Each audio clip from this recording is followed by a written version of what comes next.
I love to write. And at this point in my life, just like I was 25 years ago, I just have this inner desire to kind of help and share knowledge and help people. So the book you're referring to, it's actually called 121 Tips on Raising a Child of Color. And that was co-written with my father, a retired educator up in Canada. And he came up to visit me one weekend in Minneapolis. This is after I was in practice. And we're just talking about childhood growing up. And he's given all these jewels. I mean, just wisdom. My father was like wisdom personified. And I looked at him, I said, Dad, this is a book right here. So we spent the weekend just jotting down all these ideas. That's where the book came from. Mm.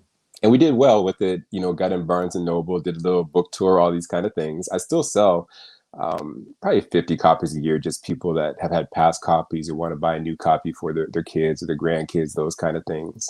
One conversation we had initially, my father was very global, very international, so to speak, was whether to include the term raising a child of color. What's the difference between raising a child and raising a child of color? And the truth is, there's not a ton of difference in the core principles, but people relate most to that which is familiar to them. And my father and I, we really recognized the need within our community, and by no means saying that we were, be all and end all or had the knowledge of it, but the core principles in this book. Um, and it's set up as an easy to read tip book with self introspective questions where the parent or guardian reads one side, this particular parenting tip.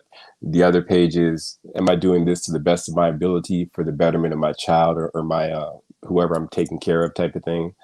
Um, and it hit. I enjoyed the talks. I enjoyed speaking. I enjoyed the dialogue that it would spark. Going forward, there's definitely another book in the works here as I kind of graduate out of day-to-day practice. I think I'll get into more speaking, more writing. I enjoy it because when you share an idea, the greatest beauty of an idea is its indestructibility. Ideas are forever, and ideas are like seeds that you plant. You don't know where they're going to take root, but when they grow, they grow. Um, and just one from this podcast, our little talk right here, one person might listen, get one idea.